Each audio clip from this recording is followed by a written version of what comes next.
Welcome to the Cosmic Connection. This is your place to explore the beauty and order of the cosmos. And your connection to it all. My name is Amanda Walsh, and I'm the founder of Astrology Hub. And I'm Rick Merlin Levine, your cosmic navigator. Now let's dive in. Let's do it.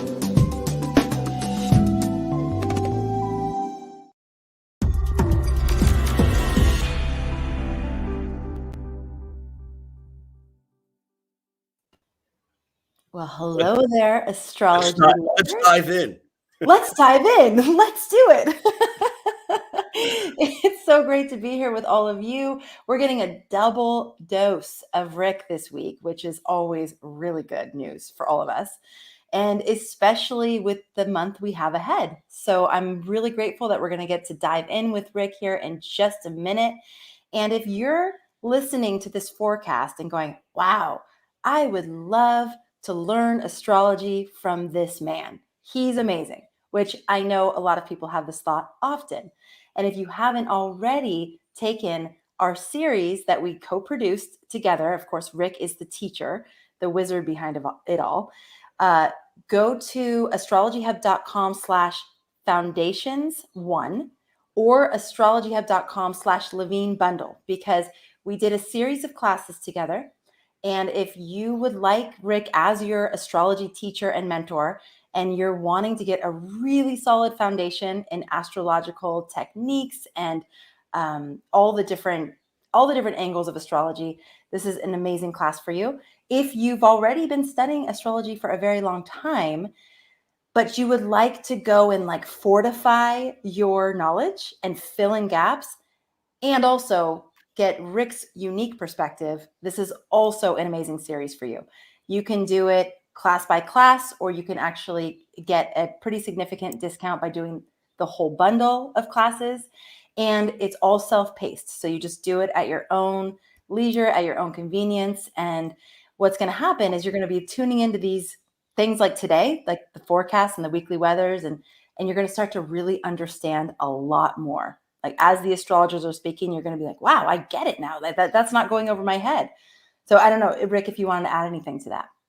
No, I think you've said it all. And, the thing is that one of the things about astrology that we often talk about when we teachers get together at conferences, and that is you can go to an introductory class on Mars or on Earth, but about Mars. But you can go to any class and it doesn't matter how much you know about it. There's always richer, deeper, wider perspectives. And listening to someone who knows their stuff, even if it's something you already know, you learn again. I love going to classes from people who I respect and, teachers who I should know what they're teaching. And on some level I do. However, you always learn more. Love it. Okay.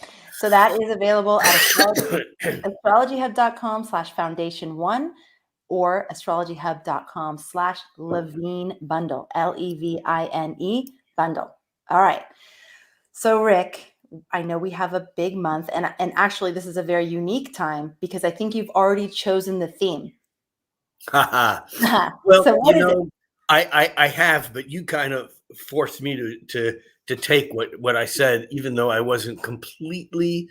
Do you want to tell what the theme is? I mean, I'm okay with it, but then I want to explain what my hesitation was, so people. Okay, all right. So what he said to me before we got on live, and I went, "Ooh, yes," was irrepressible change.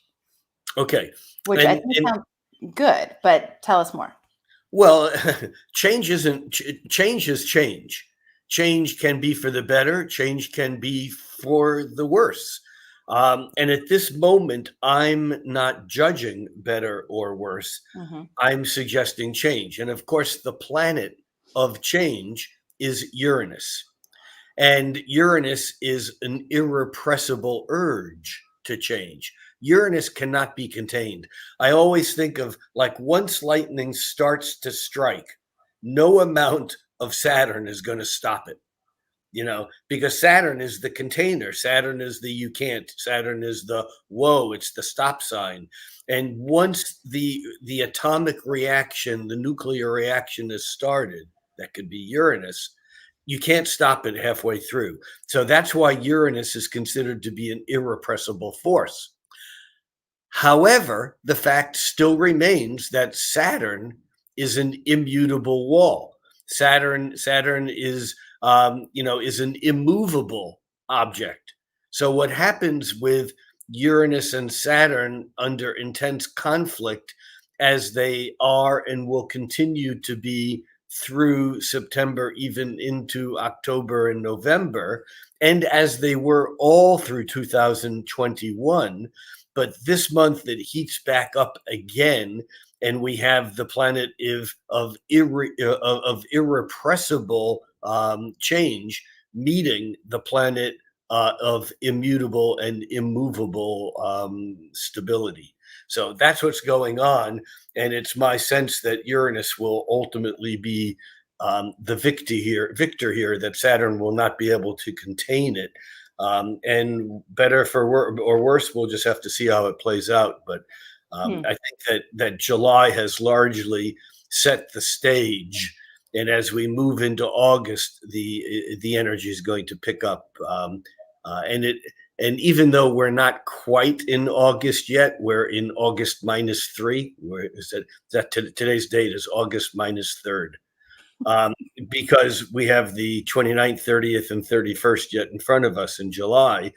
And all of those are continuing to build, and we really can't jump into talking about August without talking about these last few days of July. Now that we are technically through the new moon, we are talking on the afternoon of, or later in the day, depending upon where you are, after the new moon that was this morning for many of us. So, Rick, is August going to be one of those kinds of months where you say the most important date, or the most important day in August is sometime in September, or are we having our important events actually happening in the month? No, I think we're actually happening. It's funny because I looked at September 1st, and I have a couple of transits as we get to the end of the month. I do want to mention September 1st, but it's in the flow of August. But it really is. This is a month where we don't have to look, outside of this month, unless we want to say the most important day of August, and maybe July, and maybe September and October is November 8th, which is Election Day in the United States. It's way more important than a typical election day. And I don't want to dwell on that. It's too far away yet, but it fits right into this whole sequence of events and the Saturn square Uranus that we'll be talking more about today. Okay, intriguing. Can you start to break it down for us? Do you want to start today with the new moon? Well, yeah. And again, it's really less. It's more about the energy that picks up after the new moon, because this new moon, I say this new moon, I mean the new moon of July 28th in the morning in most places, at least in the United States and Hawaii. It'll be later in the evening in Europe, and on July 29th in some places, Australia, India, that end of the world. The thing about this new moon that we are now past is that it's a new moon in Leo, and the new moon is trining Jupiter. And to some extent, this new moon stands as a beacon to the future. It's at once hopeful. It's trine Jupiter. Mercury is squaring Mars, so there's some words going on here. And Mercury at 18 degrees of Leo during the new moon is exactly squaring Uranus. But here's the thing. More importantly, or let's say tied up in the wave of the new moon, and maybe more importantly than the new moon itself, is the fact that Mars at the new moon is at almost 16 Taurus. Uranus is at 18 Taurus, and the North Node of the moon is at 19 Taurus. All of those are rounded off. And what that means is that Mars is moving toward its conjunction with Uranus as the north node of the moon, which always moves, or at least predominantly moves retrograde. The north node of the moon is backing into Uranus, and as Uranus is moving toward the north node, and then Mars is sweeping through the two of them, boom and boom, and that's July 31st and August 1st. And this is an absolute breakthrough powerhouse. And we talked about this actually in the July in the July forecast. And it's a very powerful way of starting the month because we're being pushed or exploded into new territory. This is not the same old stuff anymore.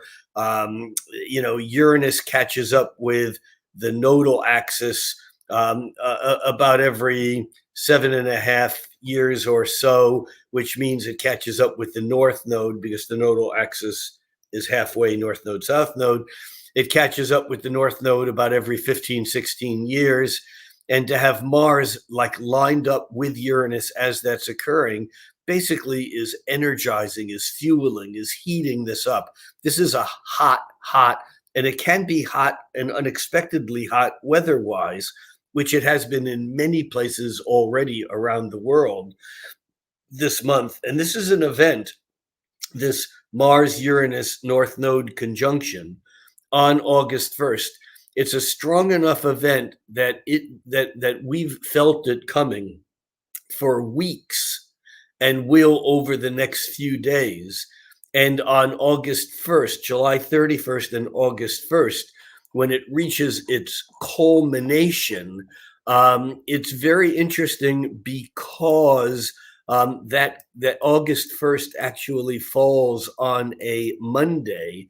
And so it's almost like stuff has been building up on Friday, and whether it kind of is quiet in the news cycle over the weekend, as it often is, even if important things happen, by the time we move into the 1st of August, when Mars on that day is sweeping over the node and over Uranus at the same time, midday on August 1st, I think it's going to be powerful. Now, we'll see what happens. As we know, sometimes astrologically, we look at days that are incredibly powerful, and it seems like nothing happens, or at least nothing as significant as the transit. And then we discover a few days or weeks later that such and such happened. A grand jury was opened, an indictment was served, a person did something, whatever it is.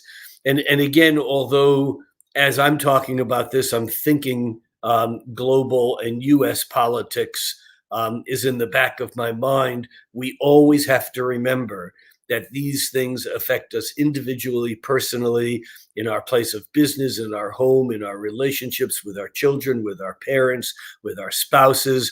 And so this is an opportunity. I don't look at this as a bad thing. This is an opportunity to move through change, and yet do it in a way that is for the positive rather than trying to take down those things which are not part of the picture. Let me be a little more clear about that. It's easy when we're making change to make change so sweepingly that we destroy more than what needs to be destroyed, because often with change, something has to end in order to begin something new. We're at a new moon. We're in a state of new beginning. And in a way, this super conjunction of Mars, Uranus, and Node is like a super new moon, even though it's not the moon, it's Mars and Uranus. It's still a conjunction. And so there's an indication of a beginning. There's that wonderful Johannes Kepler line. Actually, a lot of people don't realize that the phrase "don't throw the baby out with the bathwater," which basically is like a good Uranian warning. It means when you're making change, don't let the good stuff go out down the drain, while you're changing the bad stuff. And it was interesting because Johannes Kepler used that line in the late 1500s when he was writing about astrology, because he was not enamored with the popular astrology of his time, just like many of us, quote unquote, real astrologers are not enamored with pop astrology of our time. And, Johannes Kepler made an observation that astrology was largely used by the rulers, by the dukes and the emperors, to decide when to go to war and to decide whether or not they were going to get laid that night. I mean, this is really true.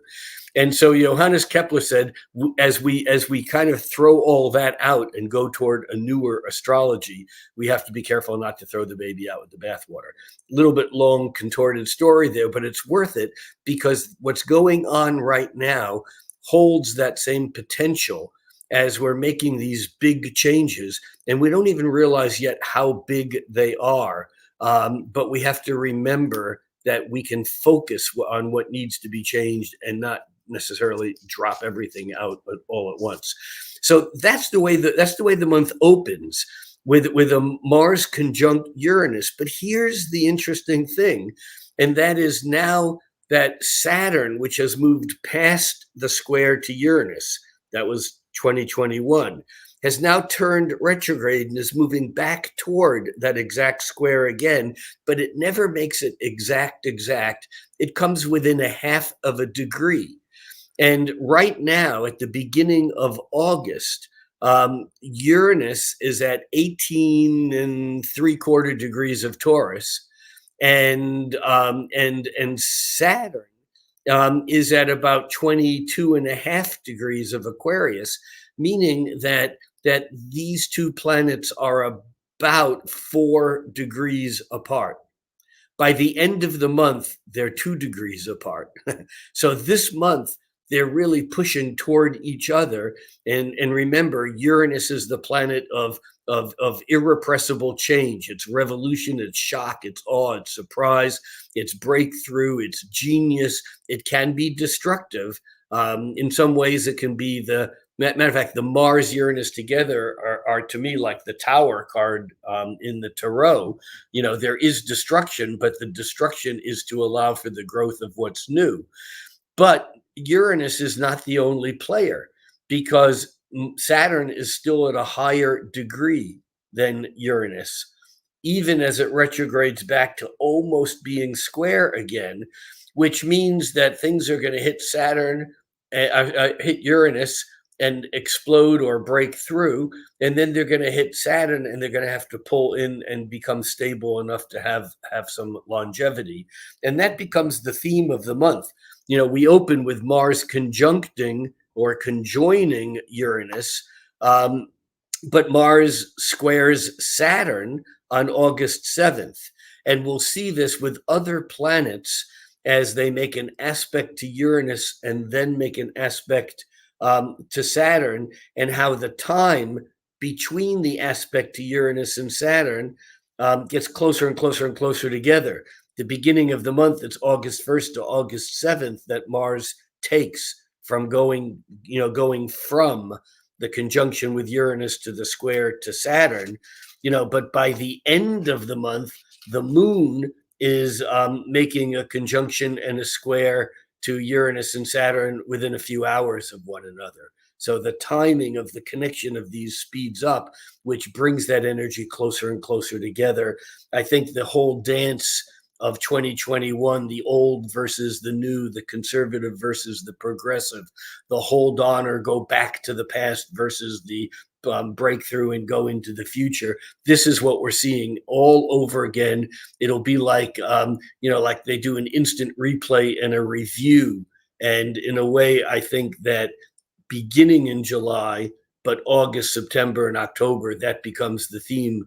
And yet, ultimately, I don't think there's a way to stop the change, which is why I'm going with irrepressible change. So, Rick, a couple questions for you. Chris is wondering, will this Mars, Uranus, and North Node conjunction affect certain sun, moon, or rising sign people more than others?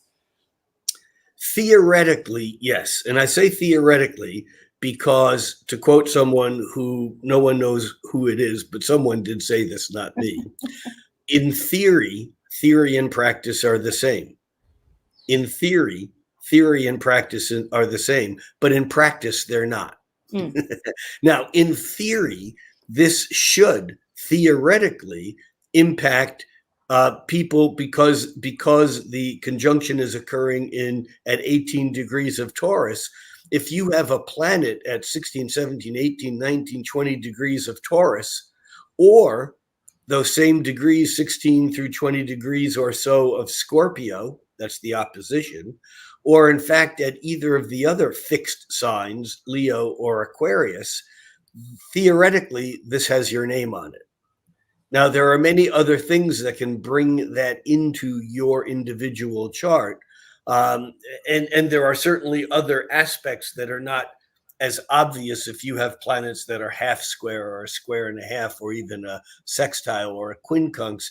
I mean, really, if you have planets that are at 19, 18, 17, 18, 19 degrees of any sign, it's going to be impacted. The question is whether it's going to be hard, easy, how difficult will it be to integrate it? I know that, again, people are already feeling this. And it's also important to understand that this 18-degree point, remember, Uranus is turning retrograde toward the end of this month on August 24th.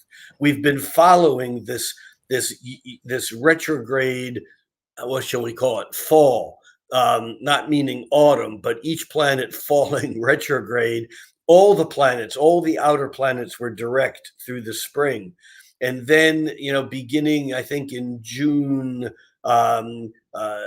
first Pluto, then Saturn, then Jupiter, then Chiron, then Neptune, and now Uranus is, I think, the last of the outer planets.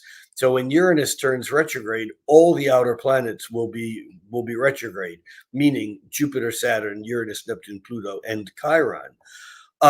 This is significant, but before we went on the air, I was having a short conversation with Joe, your Joe, Astrology Hub's Joe, and he pointed out something very interesting that I'd known, but I hadn't put together or noticed until he said it. And I went, wow.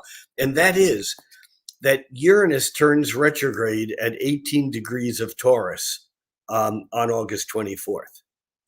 Saturn, which has been retrograde backing toward that point, turns direct, not until the end of October 21st, but it does it at 18 degrees of Aquarius, meaning exactly square the Uranus retrograde. Uranus turns retrograde at the same point, at the same degree, 90 degrees apart though, but both at 18 degrees, to where Saturn will turn direct. And remember, because the outer planets move so slowly, although Uranus is turning retrograde at 18 degrees of Aquarius, I'm sorry. Yeah, Uranus is turning retrograde at 18 degrees of Taurus on August 24th. The fact of the matter is that even at the end of July, Uranus is already at 18 degrees of Taurus. So it's not moving barely at all. And in fact, even by November, Uranus is only backed up 1 degree into 17 degrees of Taurus. So the point is that Uranus is pretty much stable, or at least holding a position all month. And I've said this many times from many different directions, and that is the reason why Pluto is more powerful, let's say, than Venus or Mercury, is the slower moving the planet, the more inertia, the more momentum, the more weight, the more power, the heavier it is. And yet when a planet like Uranus, which is already slow moving, it spends 7 years in each sign as it goes around the sun, when it turns retrograde, it stays at the same degree for a couple of months. And so it adds more weight, more power, more irrepressibility to the planet of irrepressibility. Was there a question? Yes, and you answered it wonderfully. Good. Okay. So another question for you, because you brought up this idea of Well, basically replaying and reviewing the theme of old versus new. Also, would you say freedom versus control, like those kinds of Oh things? yeah. Saturn authority top down, Uranus, the people's choice. Right. I mean, although Saturn in traditional astrology rules both Capricorn and Aquarius, moderners give Aquarius, the people's, the community, the revolution, the French Revolution, the America War against England, the American Revolution, were both Uranian events against a Saturnian structure that people said could never be broke, and they were. Yes. Okay. So we're revisiting those 2021 themes where I don't know if y'all remember this, but it's been so divisive, right? It's been just like these polar opposites seeming. I mean, at least the thing that's getting a lot of attention, Yeah. just kind of clashing, right? Yeah. And you're saying we're revisiting this again, starting. Well, we've never really left it, Right. but we kind of it hasn't been. I want to say it hasn't been on the front page of newspapers, as if anyone reads newspapers anymore. And yet, I think beginning with, for example, the January 6th commission and the hearings, that began to put stuff out again that's begun to agitate this on one level. It's only agitating one or two of many, many, many, many issues. Right. But I think we're seeing that I think we will see movement on all these issues and resistance to that movement. Okay. So my question is, as we're revisiting things, Yeah. and it hasn't been as inflamed. I think that's what it's felt like. It hasn't been quite as inflamed. I mean, 2021 felt like the height of inflammation of this kind of clashing. Are you anticipating that we're going to just get more and more inflamed, like towards this November date again? Possibly for two reasons, but I think we're also, even toward the first week or so of August, I say week or so because Mars is the planet of inflammation, and Mars is lining up with Uranus and the node, which makes it kind of like a vortex that goes back into the past and into the future. But it follows up. See, here's the thing that's different from last year. Last year, things hit Saturn, then Uranus, held back, boom, explode. Okay. Now, because Uranus is a higher degree, they're hitting Saturn. I'm sorry, because Saturn is a higher degree. They're hitting Uranus first, explode, and then pull back to a place that's steady or has stability or structure. So I think that, and the example of that is that on August 1st, Saturn conjoins Uranus, explosive. And again, not necessarily physically explosive, but explosive. And then on August 7th, it squares Saturn. Whoa, too much, too far. Here's the letter of the law. Here's the guilty sentence, the injunction, the whatever it is, the limit, the boundary, the boundary that's established. So I think that we're going to see that theme again and again. It plays out the first week of August, and even on August 5th, as a little microcosm of the beginning of August, the moon is in Scorpio, which means that on August 5th, which is a Friday, midday, the moon will oppose Uranus, and by late evening, the moon will square Saturn. That's on the 5th. Then on the 7th, Mars squares Saturn. So we're seeing some holding in.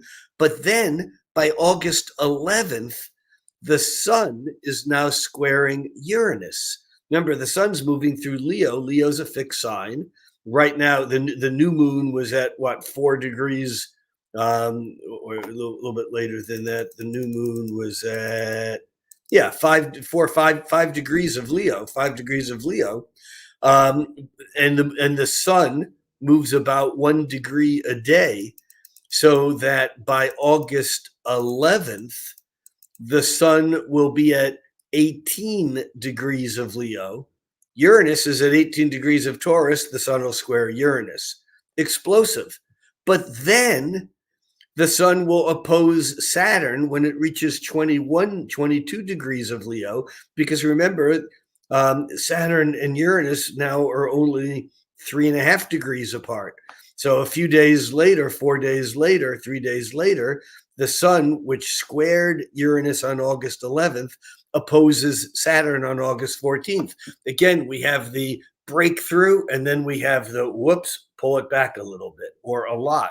Or, it's in a way, it's the revolutionary Uranus going to jail Saturn. Now, that can be good or bad depending upon which side of the law that you're on. And that we have no ability to call except after the fact. I mean, there's too many, everybody, we astrologers always need to remind ourselves, that what's good for one person can be very bad for someone else. I always say that, on a beautiful sunny day, it's a great day if you have suntan lotion in your hand and you're ready to go to the beach. But the rainy, cloudy day is really good if you're a duck, because there's no damn humans around and the beach is your own, and you like that anyhow. It's not as hot. That's so cute. Okay. Rick, so for people trying to make good choices in their life, so we have like the global scene and how this might play out. And you're talking about explosive energy that then gets followed up with like kind of constrictive, restrictive energy. Right. What would be some good strategies for navigating this kind of energy? And by the way, on the day that the sun is square Uranus on August 11th, the sun in Leo, the moon in Aquarius is a full moon in Aquarius, so that the moon is squaring Uranus from the other side. In fact, the full moon on August 11th is square Uranus. But what that means is later that same day, that full moon then is conjunct Saturn. What does this mean for you, for me, for, everyone around? It means this. It means that we're in a process. That every time we think that we've reached the end point of the journey, or now we know, or now I know I was wrong, or now I know you were wrong. Wait, it's like they say Seattle has these weird microclimates, where it can be raining one place and sunny 4 miles away. Mm-hmm. And they often say in Seattle, if you don't like the weather, wait 10 minutes. Mm. And this is kind of like that. It's like we have to keep reminding ourselves that we're in this process of extremes. The Tibetan Book of the Dead very clearly tells us, and for those of you who don't know, the Tibetan Book of the Dead is not for dead people. It's for people who are dying. And for those of you who don't know, we're all dying. It's part of our job. It's like that's the end of this particular game. But the Tibetan Book of the Dead teaches that when you enter into these metaphysical places, which aren't really places, they're more mental constructs.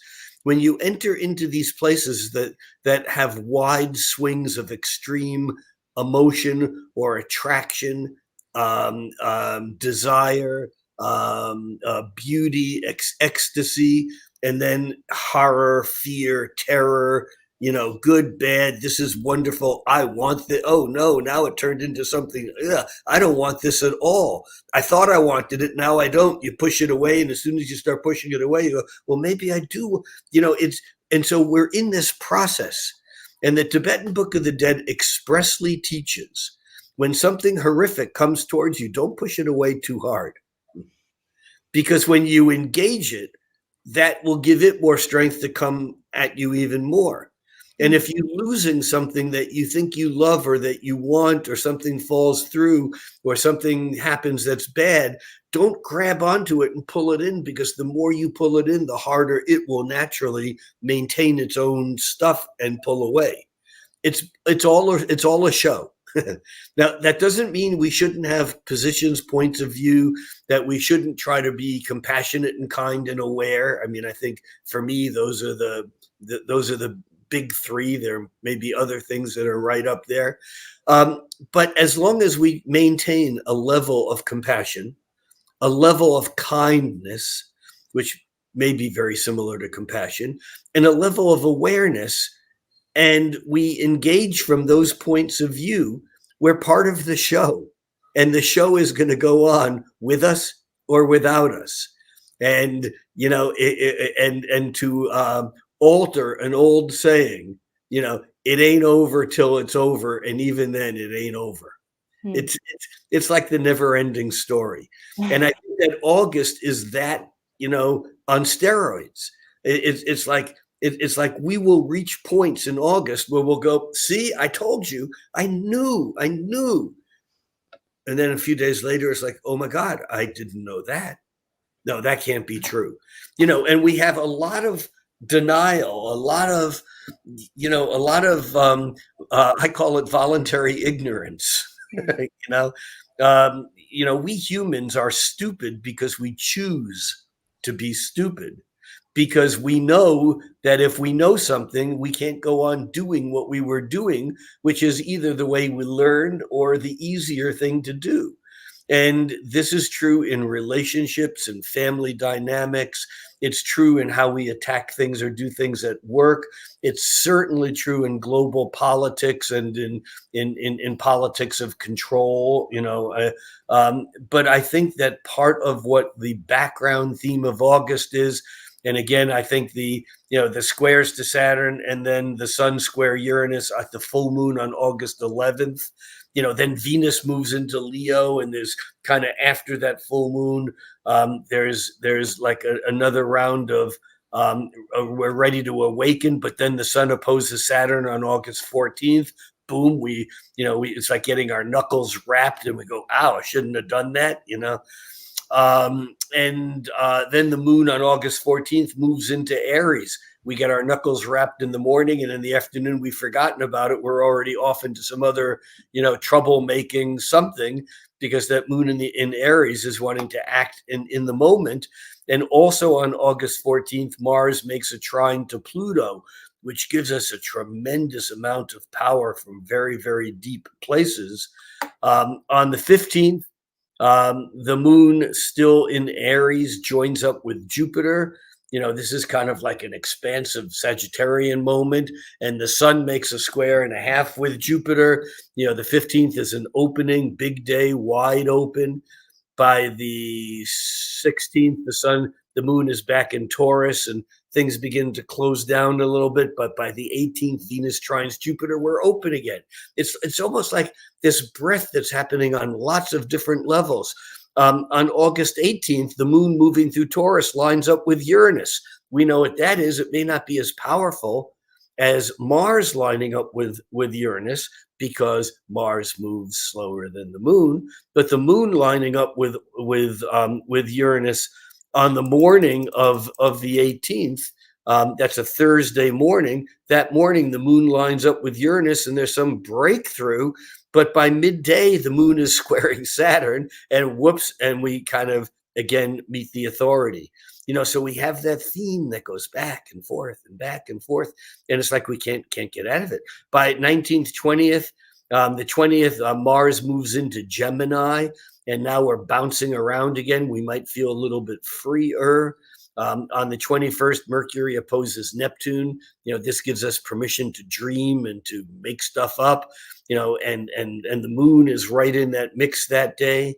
But then by the 22nd, Mercury makes a trine to Pluto. Again, it's deep communication. The sun goes into Virgo, and all of a sudden that Leo wide open, anything can happen. Let's just do it, express what's in our heart. The sun moves into Virgo, and now Virgo is interesting because Virgo, the energy really isn't pulling in. That doesn't really happen until the sun goes into Scorpio.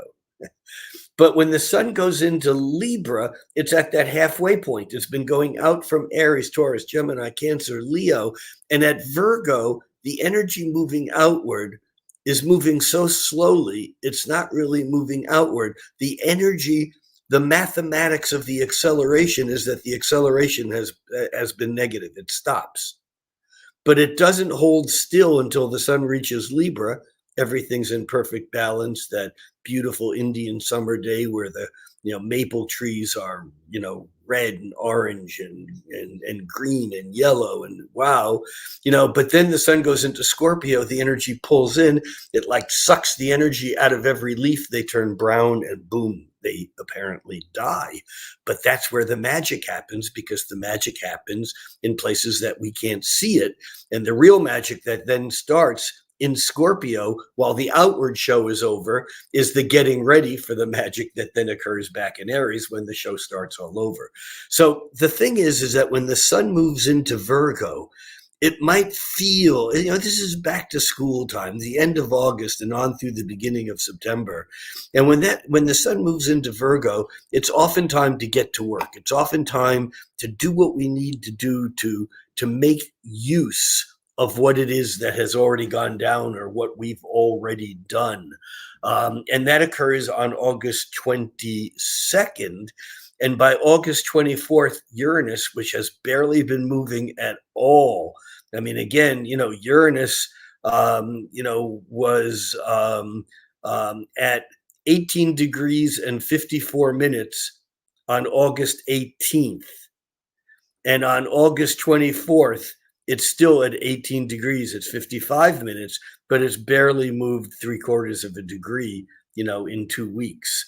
And so on August 24th, though, Uranus, the mathematics is that that's the point at which it stops moving forward and starts moving backwards, even though we won't be able to see it right away.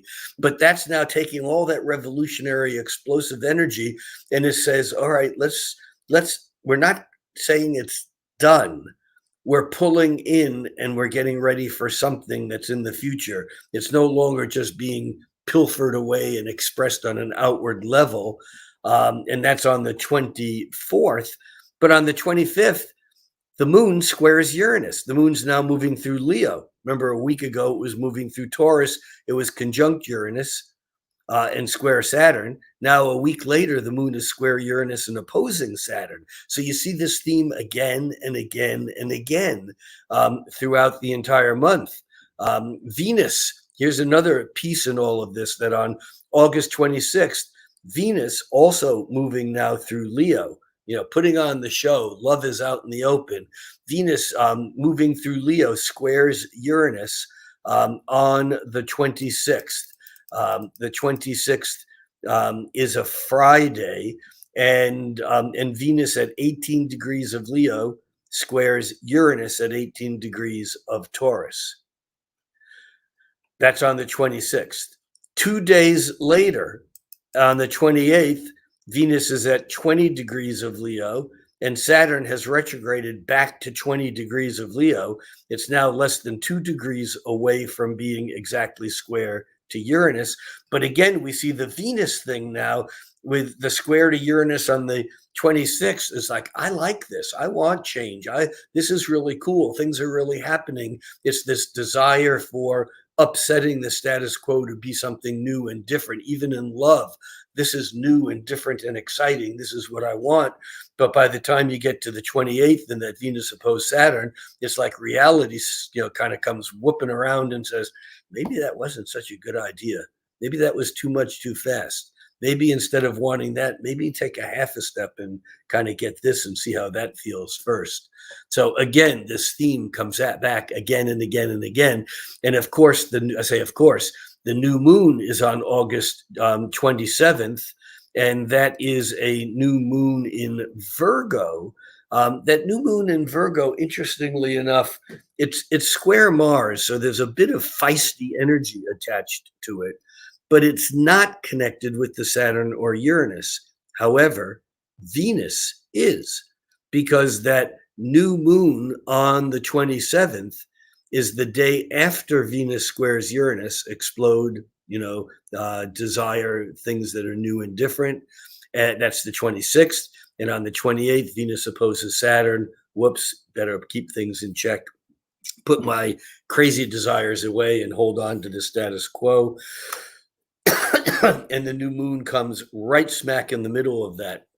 So again, it feeds into the same issue again and again and again and again all month.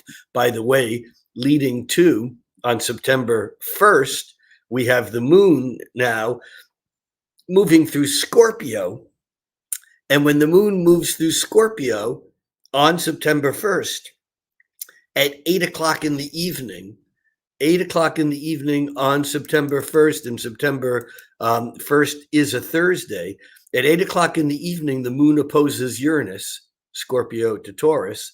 And by 11 o'clock, just 3 hours later, the moon squares Saturn. And so we get almost in one event, we get the first inkling of what it's going to be like when planets start, meeting up with Uranus and Saturn almost at the same time. And that gets more closer and closer throughout the month of September.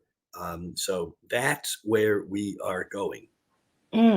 Okay. I have a question for you that came up as I was listening, especially towards the end of the month when you said, again, there's this energy all month of like, woo, like big open, then followed by restriction. Yes. Would you say to then be careful with things like signing big contracts that might be put together in a very expansive moment, but then a week later you're going, oh God, now I'm stuck, or making huge relationship decisions, or etc. Well, here's the thing. Again, I think the most important thing is understanding that what seems to be difficult or bad is not as difficult or bad as it is in the long run. We might just get swept up in the extremity of the feeling. What feels good in the moment might not be as good. And I think that avoiding signing contracts is how to say this, chicken shit way of dealing with transits like this. We have to face the reality of what the contract says. I mean, I got asked I don't remember whether there's a class or on another chat. I don't remember where, but it was someone said, wow, with all this stuff coming toward August 1st, I'm going to just find a room and hide for the week. And my response was, that's probably the worst thing that we can do in a powerful transit, because the more we're in denial over it, the more we're hiding from the effects, the more powerful it's going to be to get our attention. And so this is about, what's her name? Full frontal. This is about, facing things head on. I know I said this last month, but it's Joseph Campbell's "The Cave I Fear the Most Holds My Greatest Treasure." And it's like we have to find that place within us that enables us to face those fears that we have about signing that contract, and then to read the contract and read the parts that we don't like, and then make decisions over each of those points. Am I going to be okay with that? If not, don't sign the contract. But if you can make it be okay and it's going to prevent you from something else that you want more, I don't think that this is a time to avoid decisions. I think it's a time to face them and to make the best choices that we can based upon what we know, and then not hold ourselves hostage in the future over like, oh, I was so stupid, I should have done this or I should have done that. 2020 hindsight is great, but it doesn't help us negotiate or navigate. It doesn't help us negotiate curves today or navigate our life into the future. Okay. I remember something Michael Bryan said at the 2022 forecast event. We were I talking. like Michael's work. Yes, same. Yeah. And we were talking about, he was talking about how certain things shouldn't necessarily be like an adrenaline rush, super exciting. For example, he was talking about investing our money. Yeah. And if we're having that, like, oh my God, like that, I got to do it now. And there's that like real adrenaline rush kind of thing. He was like, just be careful of that kind of thing. And what I'm hearing you say is there's going to be this extreme, energy either way, that the best thing to do is to maybe take some time with it because we are in a process, but also really go into it, like really like understand it and make sure that we are going in with eyes wide open and that we're not, kind of getting swept around by the extremes of the energy. That's my I interpretation think of what that's true. And Devin said it's so easy for the Aries stellium man, that would be me, to say just face it head on, Yeah. laughing my ass off. I love you, Rick. You're not wrong. Well, but here's the thing, two things. Number one, Devin, I have a Cancer moon. It scares the crap out of me when I face things head on. There's a difference between courage and stupidity. I'm not saying that we should do anything stupid. And I'm saying that we all have our points and our ways in which we need to protect ourselves. I'm not telling the Pisces to go out and, climb the mountain without preparing for it. If that's something they want to do, they may be much better off, staying, within a safe space and listening to music. And I'm not belittling Pisces from having the right to take a major adventure. That's not what I'm saying. I'm just saying is we each need to find a way in which we can stay present with what's going on rather than slipping into denial or using drugs, alcohol, addictions, relationships, whatever, to prevent us from just being aware of what's happening. Sometimes we I am not getting political here. I'm talking about emotion. Rather, it just happens that the person I'm going to mention has some political weight. I'm not going to mention the person, but it doesn't matter. The someone in the United States very recently said that the January 6th hearings are a bunch of crap. There's nothing to any of them. And then the interviewer said, I understand that you've gone on record that you have not watched any of them. And he said, that's right. I haven't. I don't have to. That's what's unacceptable. And I'm not picking on that particular political lean. I'm picking on anyone who says that that's crap, but I don't want to know about it, is crap. Yeah, it's like that. What is that quote from Sir Isaac Newton? I was just talking to Mitchell Scott Lewis, the financial advisor, and he brought up that Sir Isaac Newton quote of like, "You haven't studied astrology." Oh, okay. I hate to do this, but that's totally apocryphal. Isaac Newton. Now I'll tell you where it came from, and that came from the frontispiece on one of Grant Louis, and I love Grant Louis, the astrologer Grant Louis. In the 1940s, it came from the frontispiece of Astrology for the Millions. And the dialogue is Sir Edmund Halley confronts Isaac Newton and says, why are you wasting your time with astrology? It's just a bunch of hogwash.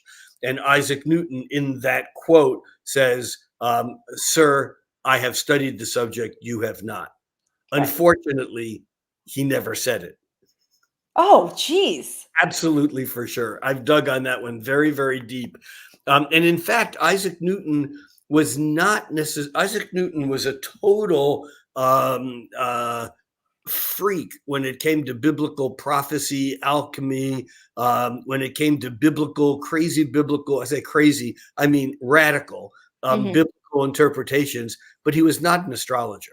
And I'm only saying this because I loved the fact that I knew he was.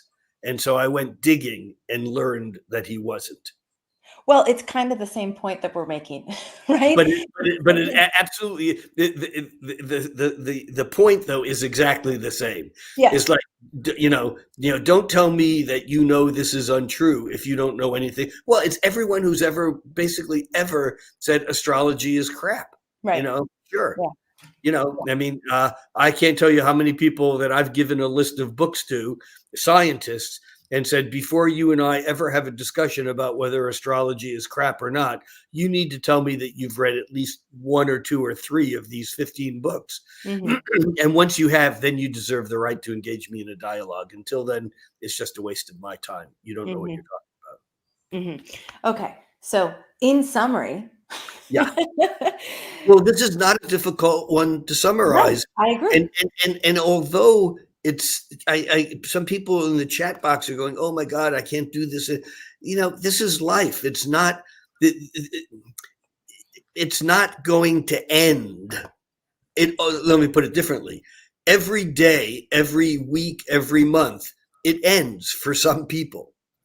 Some cultures and civilizations don't need to talk about the apocalypse. If you live in Bhopal, India, or some places in Africa, you've already experienced the apocalypse in the past 5, 10, 20, 30 years. It's a rolling wave that happens at different times. There is no one event that's going to end it. Mm. And the bottom line is that this month, August, is another month in this process, and the waves are going to be more defined. They're becoming more defined, and there will be resolution on all of this, but it's not going to happen overnight. Mm. And the only way it's going to happen is by looking at facts, by looking at you got issues with a child or with your spouse or lover. It's all of the fears and all the stuff that you may have going, accusing them or worrying about stuff. Is talk to them, find out what the truth is. Because what's the the truth will set you free. Hmm. Hmm. Okay. Actually, before I go to the summary, can I ask one more question? It's your show. You can do whatever you want. Awesome. People are talking about being tired. Is there an astrological reason why people may be feeling more tired right now than usual? Yeah, the last few years have been exhausting. I mean, Okay. look, I have a friend once who had a Buddhist teacher, and he came to Seattle once every 6 months, and she had an appointment to see him, and she was totally frustrated because she couldn't find it, and she was sure it was something spiritual or something test or whatever. She finally got into her appointment. It was like a half-hour appointment, and there were only like 5 minutes left, and she goes in and she goes, "Oh my God, like, what do I need to learn? I mean, I obviously have conjured this up, blah blah blah blah." And the Rinpoche says, "This place is hard to find." Mm. It's like sometimes we beat ourselves up for all the wrong reasons. It's like, why are we tired? It's been damn exhausting. Now, having said that, Neptune has barely moved at all. It turned retrograde. It's still moving very, very slowly. One could make an astrological case, but I think ultimately it's just we've been pushed so much, so hard, so fast into so new territory, beginning back with the Saturn-Pluto conjunction in January 2020, and the whole wave of fear, the pandemic of fear and COVID, and then on top of that, Black Lives Matter and all of this coming back up, and just the intensity, and it's never let up. Mm-hmm. Anyone who isn't tired is probably doing too much stimulants. Mm. I mean, Wow. so, it's like, again, we need to cut ourselves some slack. This is exhausting, but we're humans. We'll pull through. There is, light at the other end of the tunnel, and it's not necessarily a train coming directly toward us. Rick, that just felt like a huge hug. Thank you. That was compassionate, aware, and kind. Thank you for that. Okay, so here's the theme: irrepressible change. We have this new moon that we're at today is somewhat of a beacon for the future. But July 31st and August 1st is when like the real action is happening. You said this is a breakthrough powerhouse, that this could be physically hot temperatures, but also this is such a strong event. It's or emotionally hot temperatures. Emotional hot or physical hot, yes. and that this is such a strong event that we've been feeling it for weeks, and that we will be feeling it like potentially after as well for, you said a few days, but do you mean a few weeks? Yeah. Yeah. Okay. Yeah, well, but a few days is, again, it's waves within waves. The few Right. days is that we're going to feel Saturn by the 7th, so there may be the other end of the wave. Right. Tide comes in, tide goes out, tide comes in, tide goes out. Right. Okay. You said that this is a culminating point of energy that's been building, and that when Mars goes over the North Node with Uranus, it's a very powerful. So you said this powerful configuration that's happening. And we have this opportunity to move through change in a positive way. You reminded us not to destroy more than we need to. So really be, as much as possible, be discerning about what you're throwing out the door or leaving behind, that you might not need to blow everything up in order to make the kind of change that you need to make. So take the good, leave the bad as much as possible. Yeah. By the way, Rochelle appeared in the chat room, and she typed, "Full disclosure, I'm in Rick's apprentice program with 18 degrees Taurus Grand Cross." And she was the one who said that she should take a nap all week. Rick, you'd be proud of me for the massive waves I'm riding this week without napping. But thanks, Rochelle, for Right. coming out in the open. Awesome. Okay, good. Okay, so Saturn and Uranus are pushing toward each other. We're really moving toward this November 8th, almost exact Saturn-Uranus square. Well, event. again, the almost exact Saturn-Uranus square really is the end of September. It begins waning slightly, but what happens in the midst of all of this is that first Mercury turns retrograde at the beginning of September. Then Mars turns retrograde at the end of October. And that Mars retrograde kind of runs us back through stuff. And then the election day, the November 9th, that occurs. It's a full moon eclipse. And the full moon eclipse, it's a Taurus full moon conjunct Uranus and square Saturn. So it's a little bit wider, but boy, does it yank it back in big time. Oh, wow. Interesting. Okay. And then we're going back into this replay and review of the old versus new, fear versus control, these real extremes that have been clashing for a while. Yes. Yeah. You said the degrees of 16, 17, 18, 19, and 20 of Taurus, Scorpio, Leo, and Aquarius. So this range of 16 to 20, Taurus, Scorpio, Leo, Aquarius, theoretically is the most affected. But we're all going to be experiencing this on some level. But let's say, for example, that you had a major planet or two at 16 or at 18 degrees of Taurus, right there. But let's say you had those planets trining Saturn. So even though you have planets there, you're going to have a way to stabilize that energy and work with it. That's the danger of just saying, this sign, that sign, beware. You see that in popular astrology, and it can work, but it's a generalization that's overstated. Yeah, what I'm hearing is it's part of the story, but not necessarily the full story. It's another good reason to learn how to go a little bit deeper into your chart. But if you're just starting out, these are some general guidelines. Exactly. Yeah.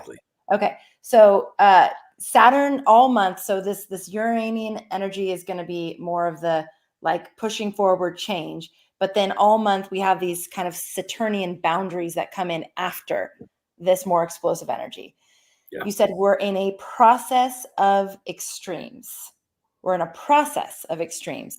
And we're in it. Process being more important than extremes. Right, exactly. Okay. We're in it. You said to watch out for voluntary ignorance, those places in your life where you're just like, I'd rather not know. I really don't want to know. I'm not going to go in there, maybe consciously, or sometimes we're not totally conscious of that. But if you find yourself resisting things that maybe you need to go into, then that might be that voluntary ignorance thing happening. Let's see. You said that on August 22nd, the sun goes into Virgo, and this is sort of that get to work energy. You know, the crazy thing is school here in Hawaii starts next week. early Yeah. August. They like move school. I don't know Yeah. why, but anyways, get to work, make use of what we've already done. August 24th, Uranus starts moving backwards, this explosive energy kind of pulling in. And then we have the same like Uranus Saturn thing happening with Venus. So again, this desire for change, a desire to upset the status quo, but then reality whips in, and maybe we're realizing we're doing too much too fast. And this is all the end of August. August 27th, we have the new moon in Virgo. Oh yeah, new moon in Virgo. And then September 1st, the moon moving through Scorpio, opposing Uranus, squaring Saturn. This is again an inkling of the Uranus Saturn square that we're going to be doing in November. Yeah. A few other things that you said that just kind of like jumped out at me. You said to face reality head on. You said to stay present, to try not to go into denial or distracting yourself. You said be aware, look at the facts, find out the truth. So if that requires like a conversation where maybe you have an assumption about why someone has done what they've done, or why they think what they think, or why something happened, maybe ask them and find out the truth. And then you said this is a good time to remember compassion, kindness, and awareness. Right. One thing I'd like to correct, not you, but I think I did say what you said that I said, Mm-hmm. and that was facing the waves head on. Anyone who's ever faced a wave knows that head on is not always the way to do it, because it'll knock you right over. But if you stand at about 45 degrees and make a posture where you actually have one leg bent into the wave, in other words, what I was saying is facing the energy. Right. But I don't necessarily mean if it's a tornado to go out in the middle of the field, and like John Muir, strap yourself to the highest tree around and say, come and get me, nature. Yeah. That's not what I mean. And that there's ways in which we can face the music without being too vulnerable, because one of the things that we can control is there are times to be vulnerable. I mean, if you're in a room with the Dalai Lama, you don't want any fake walls up. You want to be as vulnerable as you can be. But if you're in a room with Charlie Manson, you don't want to be vulnerable at all. And you could still be facing the energy, but obviously use your common sense. Okay. No standing 90 degrees. Here comes a big wave. I'm facing it. No, you'll end up on your ass. Yes, you will. I also want to acknowledge that I'm seeing, as the chat is kind of flying by, there's a lot of people going through some really, really challenging times. Thank you for sharing. Thank you to this community for hugging them and holding them and encouraging them and reaching out. It's really, really nice to see. So, I think that goes back to your compassion, kindness, and awareness. Everyone's on we're all experiencing it differently, but we're all experiencing these energies. So just being aware, the people in your life, the people around you, they're also experiencing these energies, and just staying aware, like you said, Right. staying aware. Devin has asked, Rick, please, can we have one more quote before you go for laughs and hugs? Here's the closing quote. Dalai Lama said, "Whenever possible, be compassionate." Perfect. It's always possible, he said. It's always Whenever possible, be compassionate. It's always possible. Perfect. Thank you. I love how you can just do that. Someone asks, hey, how about another quote? And you just pull it out of the air. It feels like it's amazing. Okay, Rick, thank you. That was awesome, super thorough, very helpful. Thanks to all of you for being here. Thanks for continuing to tune in. Thanks for being a part of our community. And thank you, as always, for making astrology a part of your life. We will catch you on the next episode. Take care, everybody.